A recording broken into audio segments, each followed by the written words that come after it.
Hello students. Last lecture में हमने loops के बारे में पढ़ा था कि लूप्स आखिर होता क्या है, लूप्स के कितने टाइप होते हैं और हर एक टाइप को हमने बहुत कीनली ऑब्जर्व किया था रियल लाइफ एग्जांपल्स के थ्रू। सो हमारा जो सेकंड टाइप था एग्जिट कंट्रोल लूप, उसके हमने बात करी थी डू वाइल लूप के बारे में। सो आज हमारा जो टॉपिक है वो है do while loop. Do while loop जो हमारा है वो एक तरीके का एग्जिट कंट्रोल लूप होता है। एग्जिट कंट्रोल लूप का मतलब क्या होता है कि सबसे पहले हमारे लूप के अंदर क्या होता है, बॉडी एग्जीक्यूट होती है, उसके बाद कंडीशन चेक होती है। अगर वो कंडीशन ट्रू होती है उस केस में बॉडी एग्जीक्यूट फिर से होगी। अगर वो कंडीशन फॉल्स हो जाती है तो बॉडी एग्जीक्यूट सेकेंड टाइम नहीं होती है। इस लूप में फर्स्ट इटरेशन लूप का एटलीस्ट फर्स्ट इटरेशन तो होता ही है। वो कंडीशन फॉल्स हो या ट्रू हो उससे कोई फर्क नहीं पड़ता है, लूप की बॉडी मिनिमम एक बार तो एग्जीक्यूट होती ही है। सो हमारा जो एग्जिट कंट्रोल लूप का फ्लो चार्ट था उसी प्रकार का फ्लो चार्ट हमारा डू वाइल लूप का होगा। सबसे पहले एंट्री होगी हमारे डू वाइल लूप में। जब डू वाइल लूप में एंट्री होगी उसके बाद कंपाइलर जो हमारी डू वाइल लूप की बॉडी होगी, बॉडी ऑफ लूप, वो कंपाइल करेगा। उसके बाद वो एक टेस्ट कंडीशन रीड करेगा। कंडीशन हो गया हमारा यहां पर। अगर ये टेस्ट कंडीशन हमारी ट्रू होती है उस केस में फिर से बॉडी एग्जीक्यूट होगी लूप की। अगर टेस्ट कंडीशन फॉल्स होती है तो हमारा जो लूप है वो टर्मिनेट हो जाएगा। Loop terminate. फाइन। सो सबसे पहले क्या हुआ, डू वाइल लूप में एंट्री हुई, उसके बाद बॉडी एग्जीक्यूट हुई, बॉडी एग्जीक्यूट होने के बाद कंडीशन चेक हुई। कंडीशन अगर ट्रू होती है तो फिर से बॉडी एग्जीक्यूट हुई, फिर ट्रू हुई तो फिर बॉडी एग्जीक्यूट हुई। जितनी बार कंडीशन ट्रू रही उतनी बार बॉडी एग्जीक्यूट हुई। दैट मीन्स उतने हमारे लूप के इटरेशंस हुए। जब हमारा कंडीशन क्या हो गई, फॉल्स हो गई, उस केस में हमारा लूप क्या हो गया, टर्मिनेट हो गया। तो ये बेसिकली हमारा फ्लो चार्ट होता है डू वाइल लूप का। अब इसका सिंटेक्स समझते हैं। सिंटेक्स में सबसे पहले हम यहां पर इनिशियलाइजेशन करते हैं। इनिशियलाइजेशन। फाइन। इनिशियलाइजेशन करने के बाद हम लिखते हैं डू कीवर्ड। ये एक टाइप का कीवर्ड है जो सी लाइब्रेरीज में डिफाइंड है। डू कीवर्ड लिखते हैं, ब्रेसेस बनाते हैं। ब्रेसेस के अंदर हम लिखते हैं यहां पर body of loop. That means जितने भी स्टेटमेंट्स हमें लूप की बॉडी में लिखने हैं वो सारे स्टेटमेंट्स यहां पे लिखेंगे। उसके बाद हम लिखते हैं यहां पर अपडेट एक्सप्रेशन।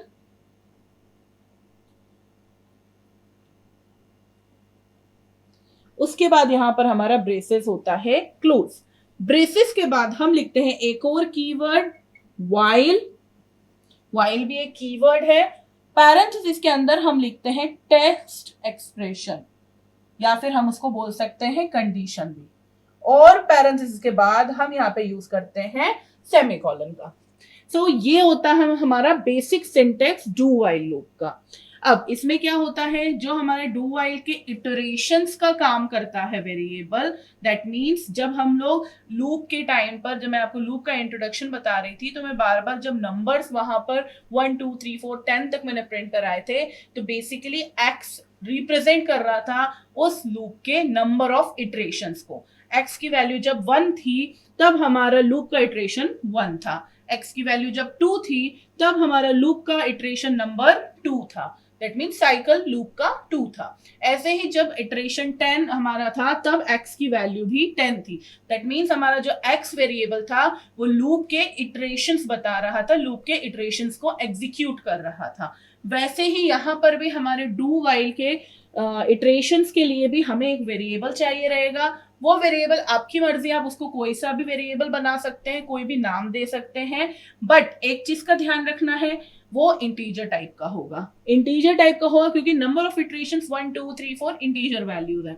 इंटीजर टाइप का जो हम बनाएंगे हमारा वेरिएबल, उसको हम इटरेशंस के लिए यूज करेंगे, उसी का इनिशियलाइजेशन होता है यहाँ पर। आपको जो भी इनिशियल वैल्यू देना है, -10 -5 0 1 100 1000, जो भी आपको इनिशियल वैल्यू देना है वो आप यही देंगे उस वेरिएबल की। फिर डू के अंदर, इन ब्रेसेस के अंदर आप बॉडी लिखेंगे। तो बॉडी हमारी उस टाइम पर लूप की थी, प्रिंटफ करा रहे थे एक्स की वैल्यू। अपडेट एक्सप्रेशन करेंगे हम। अपडेट एक्सप्रेशन में क्या हो रहा था, हम एक्स की वैल्यू में इंक्रीमेंट कर रहे थे बार बार।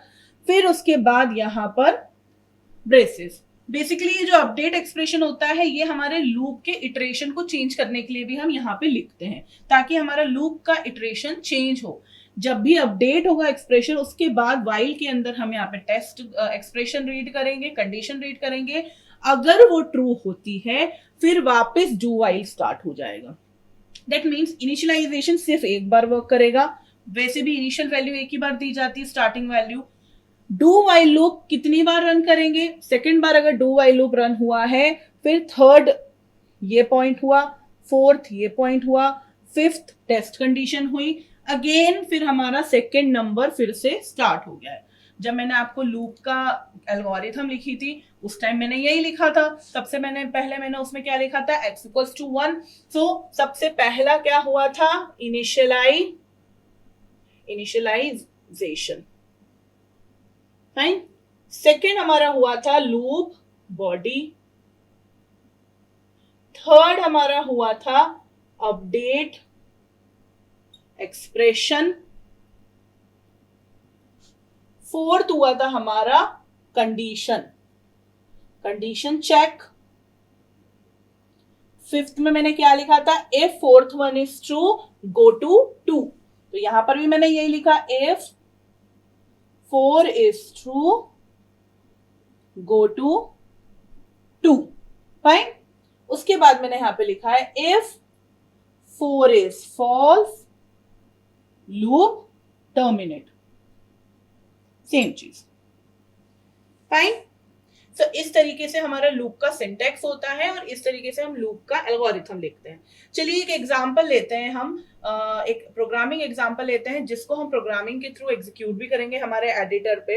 एक क्वेश्चन है जिसमें मैं हेलो वर्ल्ड प्रिंट कराना चाहती हूँ। जैसे ये हमारा कंसोल है, उस पर हेलो वर्ल्ड में प्रिंट कराना चाहती हूँ हेलो वर्ल्ड। कितनी बार प्रिंट होगा, हेलो वर्ल्ड प्रिंट होगा 5 बार। मैं चाहती हूँ हेलो वर्ल्ड 5 बार प्रिंट हो। तो इसके लिए हम किस तरह, और जब 5 बार प्रिंट हो जाए तो हमें ये समझ आ जाए कि हम लूप के बाहर आए हैं, तो 1 2 3 4 5 टाइम्स हेलो वर्ल्ड प्रिंट होने के बाद प्रिंट हो जाना चाहिए आउटसाइड लूप। दैट मीन्स आप लूप के बाहर आ चुके हैं। तो सबसे पहले हमें क्या करना पड़ेगा, सबसे पहले हमें चाहिए लूप इसके according initial value. Fine. Initial value के लिए हमें चाहिए एक वेरिएबल। तो फॉर एग्जांपल मैंने यहां पर एक वेरिएबल बना दिया है int i = 1। जरूरी नहीं इनिशियल वैल्यू 1 दे, हम इनिशियल वैल्यू कुछ भी दे सकते हैं, बस हमारा आउटपुट सही आना चाहिए। फाइन। उसके बाद हम लिखेंगे डू कीवर्ड, फिर हमारे आएंगे ब्रेसेस। और मैंने आपको क्या काम करने को बोला है, हेलो वर्ल्ड प्रिंट करने को बोला है। सो यहां पे मैं लिखूंगी printf हेलो वर्ल्ड। फाइन। इसके बाद मैंने क्या लिखा है यहाँ पर, लूप बॉडी एग्जीक्यूट होने के बाद अपडेट एक्सप्रेशन आया जो कि लूप बॉडी का ही हिस्सा है। तो अपडेट एक्सप्रेशन क्या है, लूप को इटरेट करना है और मैंने क्या बोला है 5 बार हेलो वर्ल्ड प्रिंट होना चाहिए। तो अब मुझे क्या करना पड़ेगा, आई की वैल्यू अपडेट करनी है बाय 1। तो या तो मैं ++i लिख सकती हूँ या i++ लिखूंगी। प्रीफिक्स पोस्टफिक्स दोनों का ही मतलब यहाँ पर अभी सेम होगा क्योंकि वो एक्सप्रेशन इटसेल्फ इंक्रीमेंट है। राइट। तो इसीलिए हम ++i या i++ दोनों लिख सकते हैं, लेकिन हम चाहें तो i = i+1 भी लिख सकते हैं। सो मैं यहाँ पे लिख रही हूँ i = i+1। फाइन। उसके बाद यहां पर आया वाइल, फिर यहां लिखा मैंने कंडीशन। वो क्या हुआ, i should not be less than = 5 और ये हमारा कंडीशन हो गया क्लोज। दैट मीन्स हमारा आई का इटरेशन कब तक रन होना चाहिए? जब तक आई की वैल्यू या तो 5 रहे या 5 से कम रहे। इसके बाद मैं प्रिंट करा रही हूं print F outside loop, outside loop. चलिए इसकी वर्किंग किस तरीके से हो रही है? सबसे पहले जब आई की वैल्यू 1 थी, यहां पर आया कंपाइलर, आई की वैल्यू 1 रीड करी, डू रीड करा, उसको समझ आ गई एक तरीके का वाइल है, लूप है एक तरीके का। फिर उसने उस बॉडी के अंदर प्रिंट एफ पढ़ा, तो उसने पहली बार हेलो वर्ल्ड प्रिंट करा दिया, और इस वक्त यहाँ पर आई की वैल्यू है 1, दैट मीन्स फर्स्ट इटरेशन चल रहा है। नेक्स्ट उसने पढ़ा I equals to I plus 1, अब आई की वैल्यू 1 से हटके हो चुकी है, आई इक्वल्स टू 2, फाइन। फिर उसने यहां पे रीड करा while इज लेस देन और इक्वल्स टू 5, दैट मीन्स हमारा while की वैल्यू 5 से या तो बराबर होना चाहिए या 5 से कम होना चाहिए। तो i की वैल्यू अभी क्या है? 2, तो उस केस में हमारा कंडीशन जो है ट्रू हो रही है, इसलिए लूप वापस रन करेगा, अभी बाहर नहीं आएंगे लूप के कंपाइलर। फिर वापस रन करेगा, तो उसने सेकेंड टाइम फिर रीड करा प्रिंट एफ हेलो वर्ल्ड, तो उसने फिर से हेलो वर्ल्ड प्रिंट करा दिया यहां पर, फाइन। फिर उसके बाद उसने फिर से ये अपडेट एक्सप्रेशन पढ़ा I equals to I plus 1, अब आई की वैल्यू 2 से हो चुकी है 3। फिर यहां पर वाइल पर आया और यहां पर टेस्ट किया कंपाइलर ने, 3 is less than equals to 5, तो कंडीशन ट्रू हो गई। कंडीशन ट्रू होने की वजह से फिर से हमारा लूप का क्या हुआ? थर्ड इटरेशन स्टार्ट हो चुका है। थर्ड इटरेशन में उसने फिर हेलो वर्ल्ड प्रिंट करा दिया, फाइन। उसके बाद फिर अपडेट हुआ एक्सप्रेशन, 3 से वैल्यू अब आई की हो गई है 4। 3 से आई की वैल्यू 4 होने के बाद यहाँ पे कंडीशन चेक हुई, कंडीशन चेक होने के बाद अगेन कंडीशन ट्रू हो गई क्योंकि 4 इज लेस देन 5। फिर वापस लूप एग्जीक्यूट हुआ, ये हमारा फोर्थ इटरेशन है। फिर से हेलो वर्ल्ड प्रिंट हुआ, फिर अपडेट हुई वैल्यू, अपडेट होके आई प्लस 1, तो 4 से 5 हो गई अब आई की वैल्यू, फाइन। फिर उसके बाद यहां पर वाइल चेक हुआ, 5 is less than equals to 5, तो ट्रू हुई कंडीशन, क्योंकि 5 से 5 छोटा नहीं पर इक्वल तो है। सो ट्रू होने की वजह से अगेन लूप एग्जीक्यूट हुआ है फिफ्थ इटरेशन के लिए, और यहाँ पे हेलो वर्ल्ड फिर प्रिंट हो गया। और अब यहाँ पे फिर से अपडेट हुई आई की वैल्यू, आई इक्वल्स टू 6। जब आई इक्वल्स टू 6 हो गया, आई प्लस 1 हो गया। अब यहाँ पे कंडीशन चेक हुई, 6 is neither less than 5 nor equal to 5, ना ही वो 5 से छोटा है ना ही 5 से ज्यादा बड़ा है, ना ही बराबर है 5 के, इसलिए ये कंडीशन हो गई फॉल्स। फॉल्स कंडीशन होने की वजह से डू वाइल लूप टर्मिनेट हो गया। टर्मिनेट होने के बाद का एक्सप्रेशन क्या लिखा है? प्रिंट एफ आउटसाइड लूप यहां पर प्रिंट हो गया। अगर मैंने यहां पर आई की वैल्यू प्रिंट कराई होती, अगर मैंने ये लिखा होता print f percentile d I, so I की वैल्यू यहां पे क्या प्रिंट होती? 6। इस तरीके से वर्किंग होती है हमारे डू वाइल लूप की। अगर इसका फ्लो चार्ट देखें तो फ्लो चार्ट इसी के साथ में बना लेते हैं। यहां से हम एंटर हुए लूप में, इनिशियल वैल्यू मिल गई 1, यहां से बॉडी आई, बॉडी में हमने क्या करा? प्रिंट करा क्या? Hello world.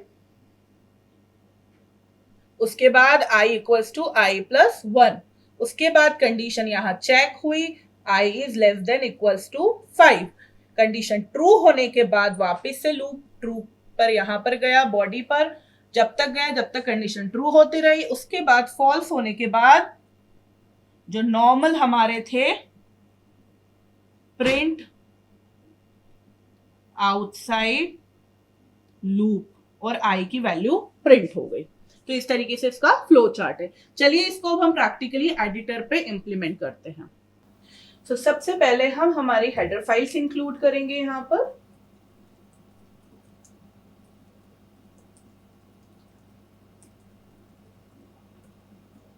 उसके बाद हम हमारा मेन फंक्शन स्टार्ट करेंगे। मेन फंक्शन के अंदर हम एक वेरिएबल बना रहे हैं आई नाम का, जिसे हमने अभी यहां पर डिक्लेयर कर दिया है। इसके बाद हमने क्लियर स्क्रीन फंक्शन का यूज करा ताकि हमारा पुराना आउटपुट क्लीन हो जाए। अब यहां पर हम यहां पर इनिशियल वैल्यू असाइन कर रहे हैं आई को, जो कि है 1। इसके बाद अब हम हमारा डू वाइल लूप लिखेंगे। जिसके अंदर हम यहाँ पर प्रिंट स्टेटमेंट कर रहे हैं, प्रिंट एफ स्टेटमेंट, जिसके अंदर हम प्रिंट करा रहे हैं हेलो वर्ल्ड \n, ताकि हर बार न्यू लाइन से आए। फिर हम अपडेट एक्सप्रेशन लिख रहे हैं i = i+1। यहां पर हम while चेक करेंगे, जिसमें हम लिख रहे हैं i is less than equals to 5, और यहां पर हमारा आया सेमीकोलन। इसके बाद हमें ये देखना है कि हम लूप के बाहर कब आए। सो हम यहां पर लिख सकते हैं आउटसाइड लूप। और मैंने आपको एक और चीज एड ऑन बोली थी, जिसमें मैं कहा था कि मैं चाहती हूं कि i की वैल्यू भी प्रिंट हो जाए कि करेंटली i की वैल्यू है क्या। तो हम यहाँ पे प्रिंट करा रहे हैं i = %d, या फिर हम लिख सकते हैं i = %d, i, राइट। इसके बाद हम यहाँ पे getch फंक्शन यूज करेंगे। अब इसे हम सेव करेंगे। हमने इसे कंपाइल करा, नो एरर्स, इसे रन करा। हेलो वर्ल्ड हमारा 5 बार लिखा है और आउटसाइड द लूप आ गया। फिर उसके बाद हमारा लिखा है i की वैल्यू है 6, क्योंकि 6 होने पे टर्मिनेट हुआ। यहां पर हम नंबर ऑफ इटरेशंस भी पता कर सकते थे। हर इटरेशन पर हमारा नंबर क्या है i का, हम सिंपली यहां पे लिख सकते थे iteration number equals to %d,